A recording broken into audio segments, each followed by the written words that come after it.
were in your position, I will pitch my tent with the other independentists.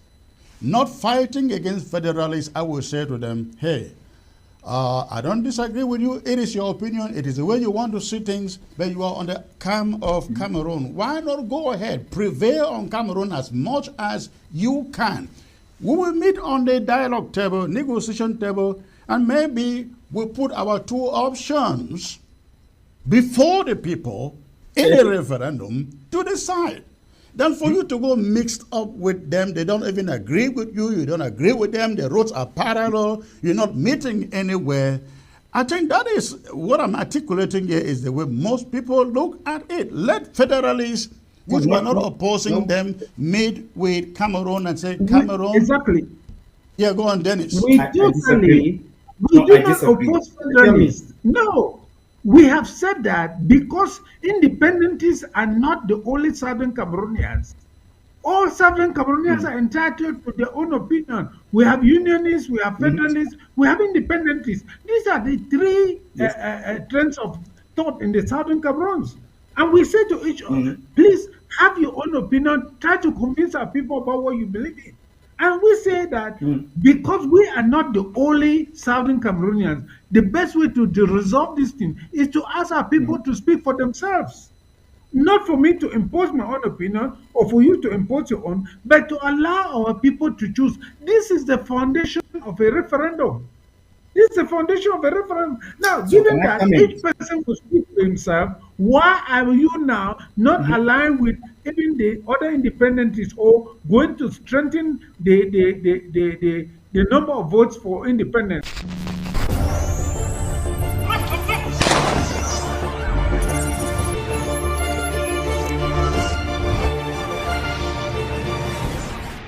Fellow Ambazonians, good evening. Today is Monday, February the 17th, 2025. Here we go again. Here we go again, fellow Ambazonians. Milan Atam, the same guy who was instrumental in the organization of the Nara Hotel meeting, but who, for some unexplained reason, could not make it to that meeting, which eventually led to the abduction of Sisiku Ayuktabe and his cabinet members, has resurfaced again. Milan Atam has resurfaced again, carrying now another joker.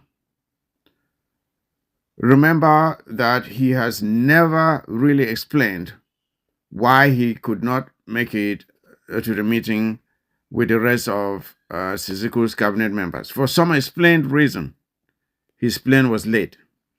And to this day, he has never fully explained what exactly happened.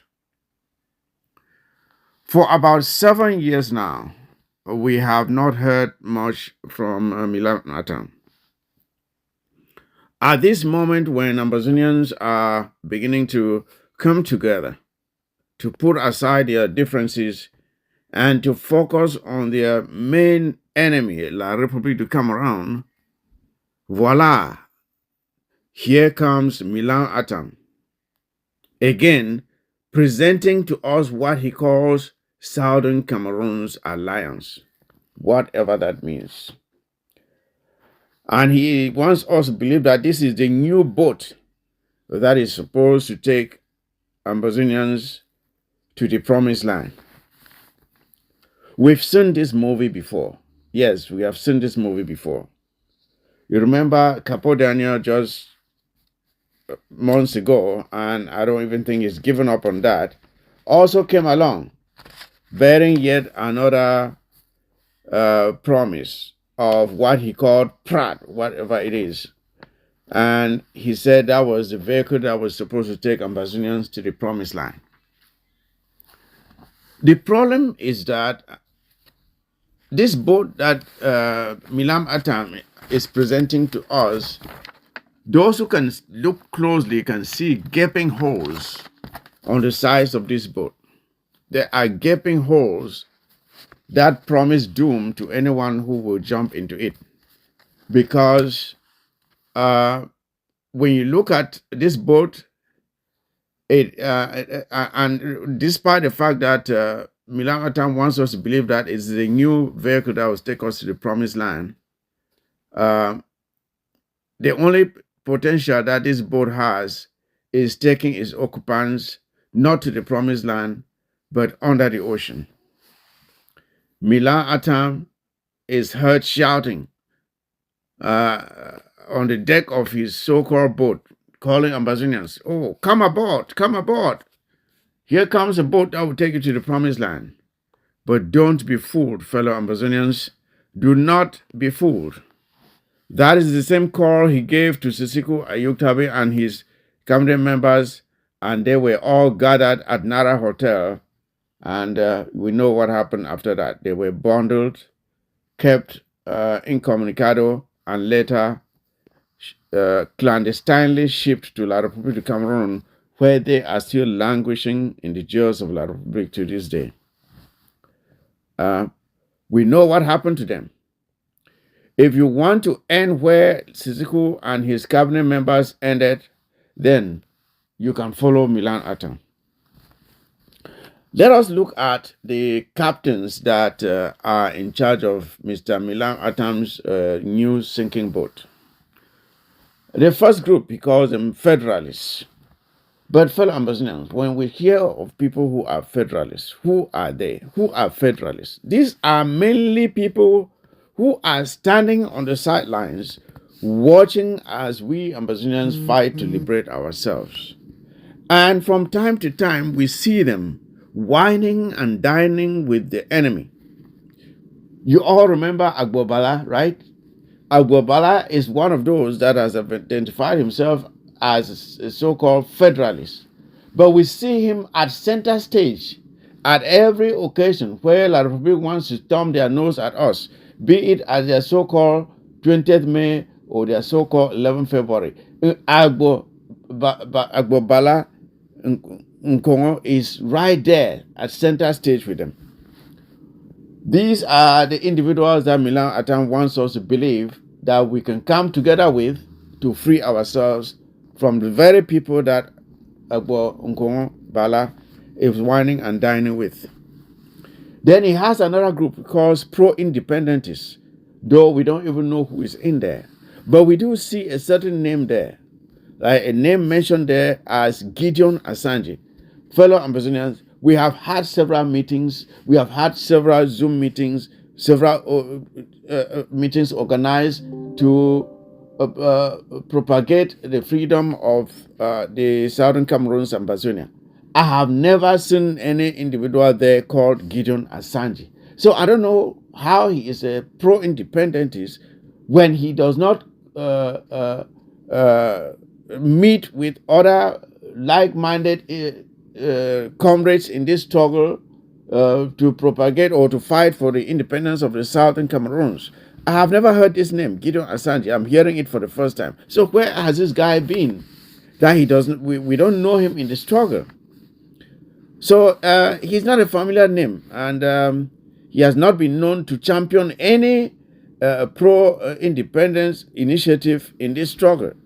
So I don't know how Milan Atam got him to give him the title of a pro-independentist. Now, there's another class. They call them civil society.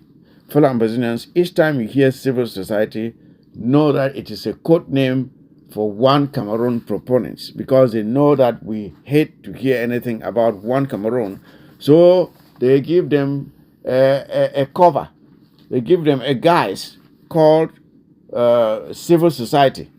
Civil society members are simply One Cameroon members, okay? Those are the people that Milan Atam wants us to meet with.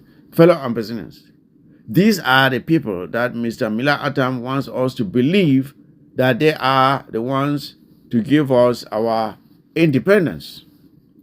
Now, I want us, Ambazonians, this is not to disparage anyone. I just want us to be pragmatic here a little bit. Let's just be pragmatic. Let's imagine that you are cooking a pot of soup.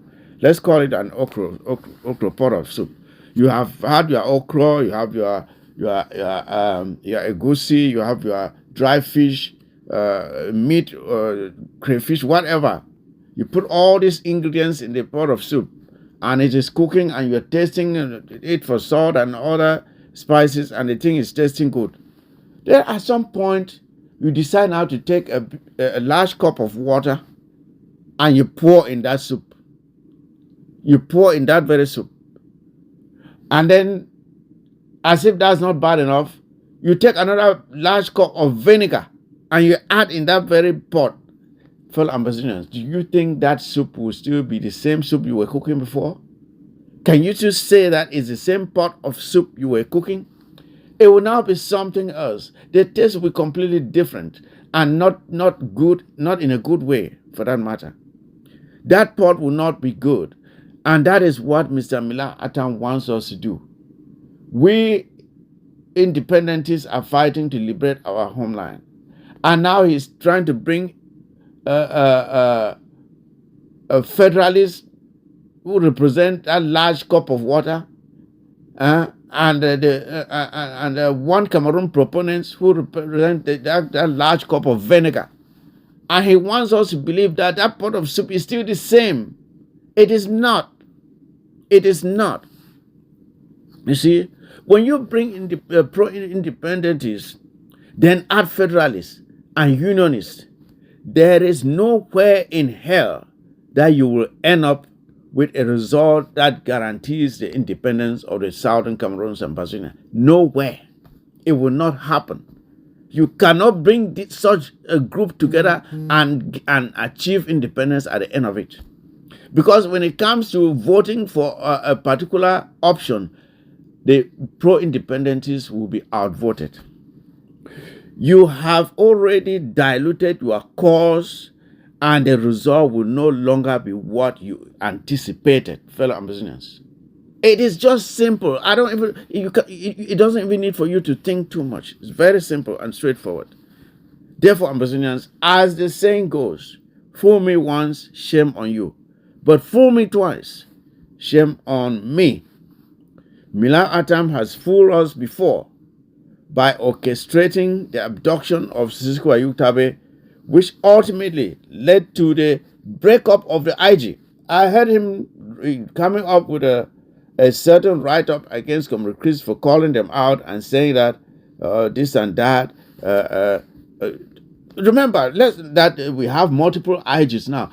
The multiple IGs, fellow Ambazonians, only became possible after the abduction of Sisiko and the narrative. I can assure you, and you will agree with me, that but for the fact that Sisiko was adopted, this interim government would have remained intact, and these problems that we have today would not have occurred. So as much as Milan Atam will want to point a finger at others, he should understand that the rest of the fingers are pointing right back at him, because he was at the very onset, he was at one of the architects that made it possible for the interim government to be where it is today. But for the fact that Sisiko and the others were picked up at Nara Hotel, the problems that we are having in the interim government today would not have occurred. And this talk would have been at a different level. So Milan Atam is very much responsible for what happened to the interim government. And he has no moral backing whatsoever to come out now and try to criticize the fact that the interim government is in factions, because he helped to create that situation. Now, he has realized that we are trying to fix the damage that he has that his actions caused with the breakup of the interim government, and now he has re-emerged again with yet another trap. He has re-emerged again with yet another trap. Woe betide anyone who will get on that sinking boat of Milan Atam. If you doubt me, ask Sisiko Ayuktabe. My question again is this: where has Milan Atam been for the last 7 years? What has he been doing to push ahead this quest for the liberation of the Southern Cameroons? Why have we not seen him anywhere doing anything to foster the liberation of the southern Cameroons? How does he think the struggle has managed to survive for this long? And now he wants us to believe that he is the Messiah that will take us to the promised land or to our freedom? Hell no. I'm not falling for that gimmick, and neither should you, fellow Ambazonians.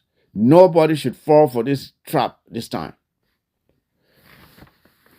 You have a platform that has been established called the Consultative Commission, where leaders who have stayed the course of this struggle are gathered and are finalizing the new reassembly of Ambazonians for the last march to victory.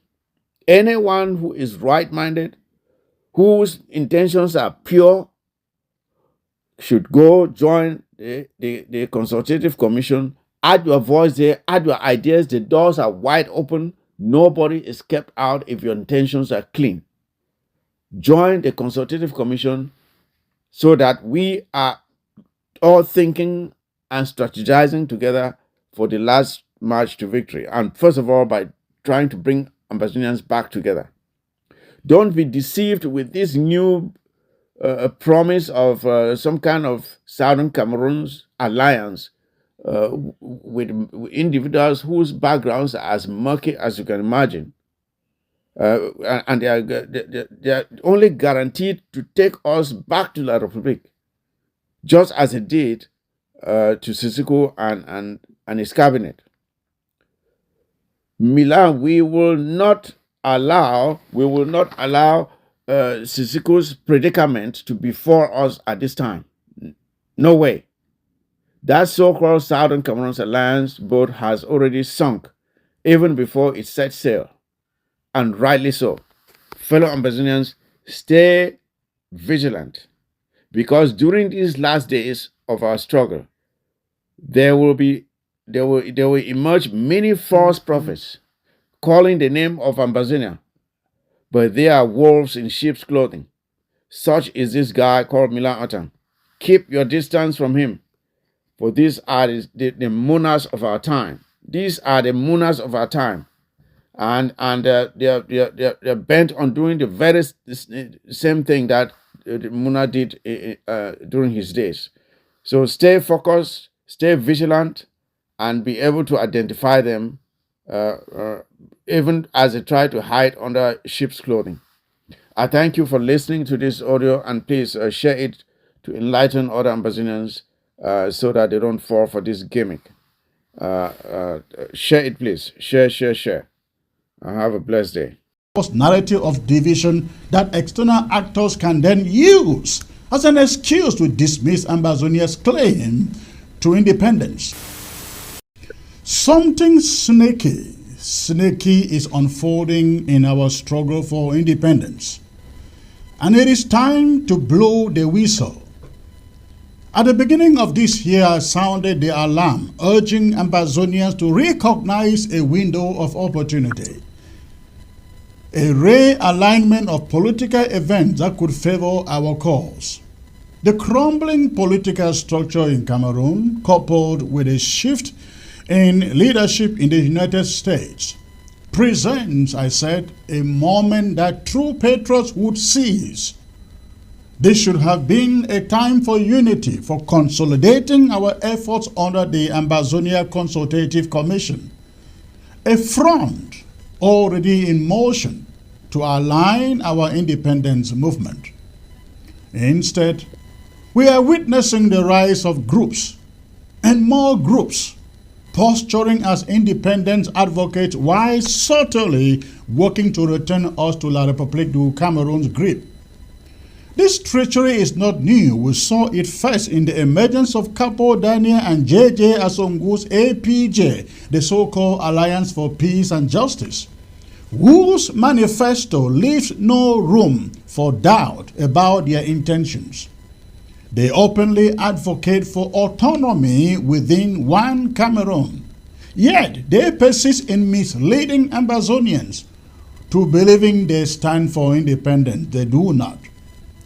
But as Ambazonians saw through their lies and rejected their duplicity, another actor has emerged to continue with the deception. Just days ago, Milan Atam resurfaced from obscurity, launching yet another so-called independence group, the Pro-Independence Caucus, we call it. On the surface, it might seem like another effort towards unity, but a closer look reveals the same pattern and agenda that carefully avoids commitment to full independence while subtly aligning with federalist ideologies. The most telling sign of deception is found within the very Memorandum of Understanding, MOU, released by Milan Atam's caucus. Nowhere through its two-page statement does it boldly affirm the name Ambazonia. No. Instead, it strategically uses the term Southern Cameroons, a term often favored by those seeking federalism. The MOU goes further, defining three groups within the caucus. One, pro-independence caucus, a pro-federalist caucus, and a civil society caucus. On the surface, this may appear inclusive, but in reality, it is a smokescreen meant to blur the lines between federalists and independentists. It is a blatant attempt to deceive Ambazonians into believing that independence and federalism can coexist as part of the same vision. But let it be clear, these are irreconcilable paths leading to completely different destinations.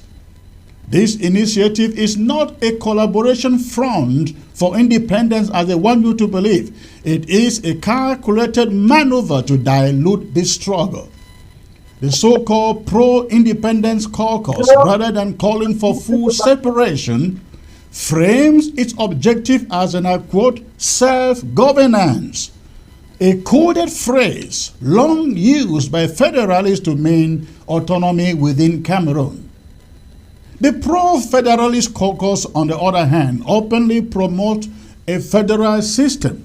And then there is the civil society caucus, supposedly representing grassroots voices. Yet we know that civil society groups based on ground zero do not operate independently, but are beholden to the dictates of La République du Cameroon. These same civil society organizations were present during the so-called Canadian Peace Initiative, where their role was to legitimize Cameroon's position rather than advance Ambazonia's independence. It is impossible to ignore the suspicious nature of Milan Atam's sudden reappearance.